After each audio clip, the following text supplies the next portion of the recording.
एक बार की बात है कि पिता और पुत्र समुद्र मार्ग से नौका में कहीं जा रहे थे। अचानक तूफान आता है और नौका अपना रास्ता बदल लेती है।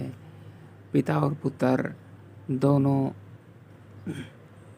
रास्ता भटक जाते हैं और वे जब तक तूफान शांत होता है तो वे किसी टापू के पास पहुंच जाते हैं और टापू से टकराकर उनकी नाव टूट जाती है।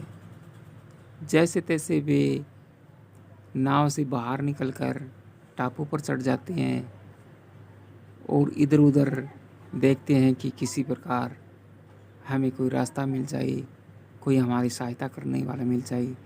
लेकिन उस जगह पर, उस बियावान जंगल में, पहाड़ों में, समुद्र में कोई भी नहीं था। तब पिता ने कहा कि बेटे, हम मरने वाले तो वैसे ही हैं, यदि मरने से पहले हम भगवान की, ईश्वर की प्रार्थना करें तो अच्छा होगा।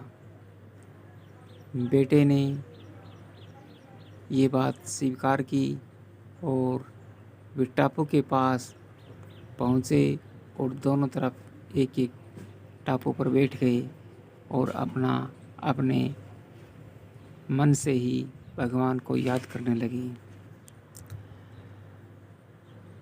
तब पुत्र ने कहा कि हे भगवान, मैं बहुत भूखा हूँ, मुझे यहाँ फल पौधे और पेड़ उगा दें तो उनसे मैं अपनी भूख मिटा लूँगा। भगवान ने उसकी प्रार्थना को सुना और तुरंत ही पेड़ पौधे लगा दिए, फलों से भरपूर थे। पुत्र ने सोचा कि भगवान ने मेरी प्रार्थना सुन ली है। तब उसने भगवान से कहा कि हे भगवान, मुझे एक सुंदर स्त्री दे दो जिससे मैं अपना घर परिवार बसा लूँ। भगवान ने ऐसा ही किया और उसकी उस पुकार को भी सुन लिया।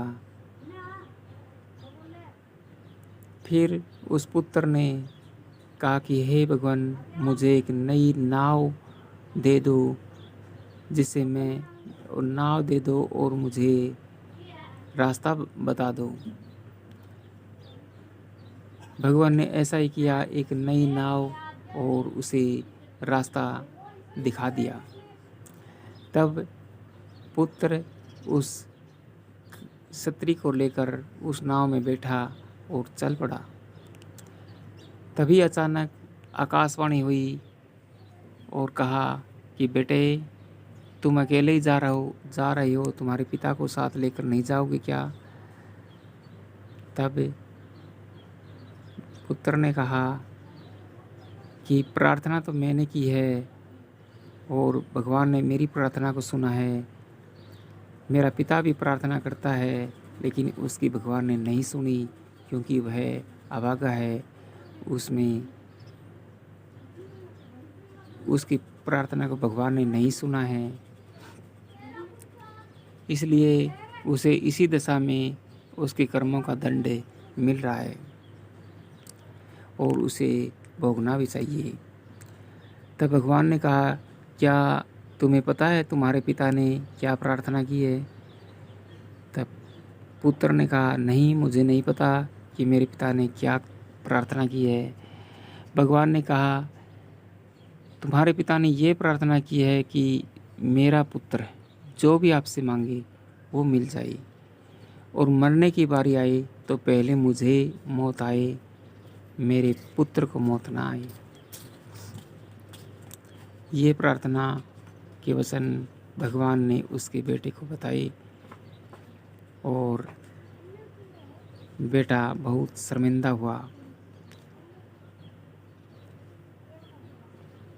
हमें शिक्षा मिलती है कि हे सजनों, सुख दुख, लाभ हानि, समृद्धि हमारी जब भी आती है तो उसमें किसी भी हमारे अपने का हाथ होता है, हमारे अपने का उसमें सहायता होती है, उस बात को हम पहचान नहीं सकते। और जब हम पहचानते हैं तो हमें बहुत पछताना पड़ता है, क्योंकि हम उस सुख संपत्ति और प्रसन्नता पर, वैभव पर, शांति पर, धन दौलत पर अपना अधिकार समझते हैं और कहते हैं कि ये सब कुछ हमने ही प्राप्त किया है, ये हमारे द्वारा ही प्राप्त हुआ है, ये किसी दूसरे का नहीं है। और जब हमें पता चलता है तब तक बहुत देर हो चुकी होती है, क्योंकि पिता और माता हमारे लिए पूजनीय है, उनका कर्जा कभी भी उतारा नहीं जा सकता।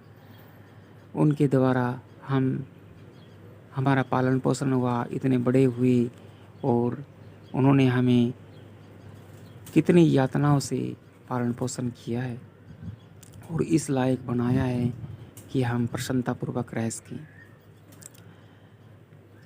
हमें ये भी शिक्षा मिलती है कि हमारे पास जो प्राप्त है वही पर्याप्त है, और जो हमारे पास सुख है वही हमारे पास, उसी में हम मस्त रहते हैं, वही हमारे पास समस्त है।